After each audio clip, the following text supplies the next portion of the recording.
Olá para você que acompanha aí o canal A Revisada. Hoje eu trago aí uma série de física onde nós vamos contemplar aí o tema de cinemática escalar, tá certo? Eu espero que você goste, acompanhe e não esquece aí de se inscrever para receber os próximos vídeos e deixar aquele gostei aí para a gente continuar fazendo bastante vídeos para vocês, tá? Olha pessoal, logo de início é importante a gente diferenciar a cinemática de dinâmica, porque apesar de às vezes a gente confundir o que estudam essas duas áreas aqui da física, na realidade elas têm uma distinção, né? Apesar das duas estarem preocupadas aí em estudar o movimento dos corpos, né?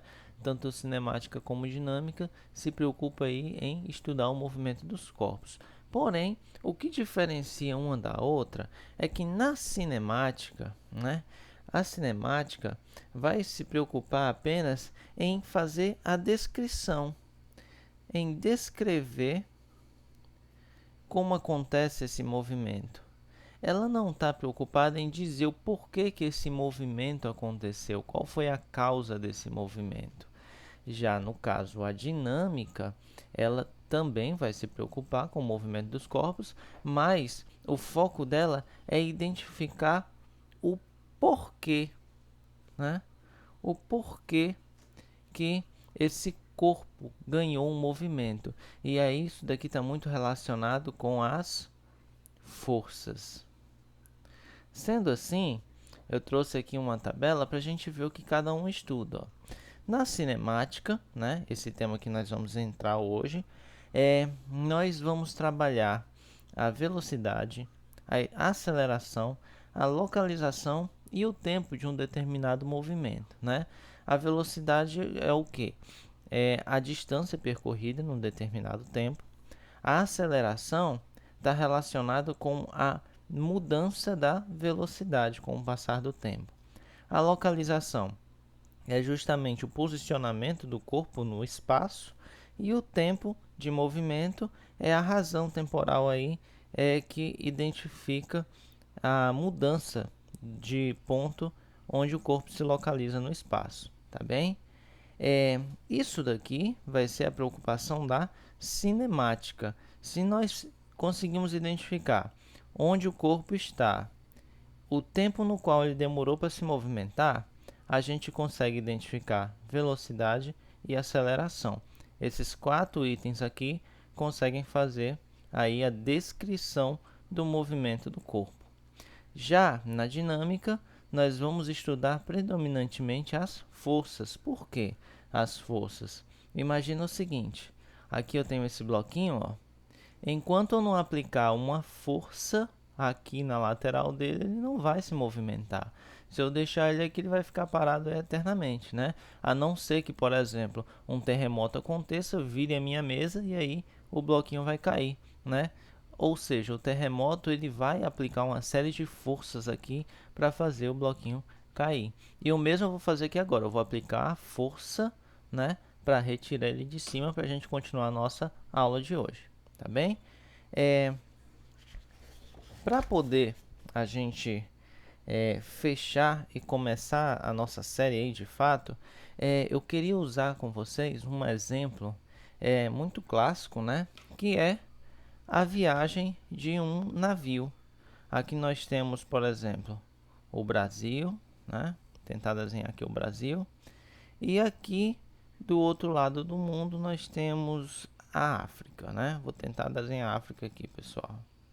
Ó, África e Brasil. Um navio, ele parte daqui da África, ó. Vou fazer o pontinho aqui. Ele está aqui na África, aí ele resolve partir desse ponto e viajar pelo oceano até chegar aqui em Fortaleza, por exemplo, aqui no Brasil, né? Olhem bem, um navio, ele é muito grande, né? Só que apesar desse navio ser muito grande, a gente representou ele aqui como um simples pontinho, né? A descrição do tamanho, da forma desse navio vai influenciar na gente identificar o ponto de partida e o ponto de chegada? A descrição do tamanho, formato do navio, vai implicar na gente saber a trajetória que ele realizou aqui? Não. Então, nesse caso, nós descrevemos o navio aí como um ponto material. O ponto material é todo corpo cujas dimensões não interferem no estudo de um determinado fenômeno. Então, a gente pode considerar um navio como um ponto material, representá-lo como um pontinho, tá certo? Nos importa aqui, no caso, saber de onde ele estava, onde ele chegou e o tempo que ele demorou para realizar esse percurso, tá certo? Suas dimensões, tamanho e formato não importam.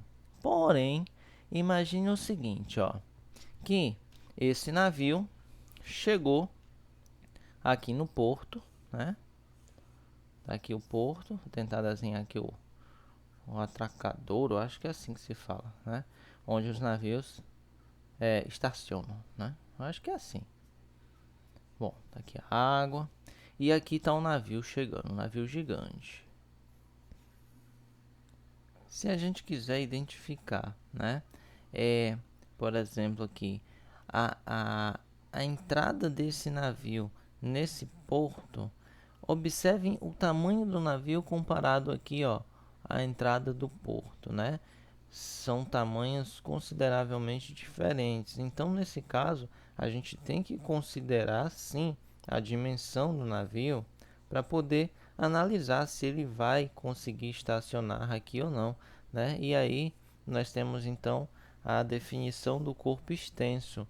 É todo corpo cujas dimensões interferem no estudo de um determinado fenômeno. Quando nós temos corpos extensos, a gente tem que analisar essas dimensões do corpo. Normalmente, aqui na cinemática escalar, nós vamos trabalhar sempre com pontos materiais, tá certo? Ou seja, nós vamos sempre tentar trabalhar considerando aí os corpos, né, como pontos para poder facilitar o nosso estudo, tá certo? Bom, é isso, pessoal. A nossa aula de cinemática escalar hoje ela trabalha essa introdução, tá certo?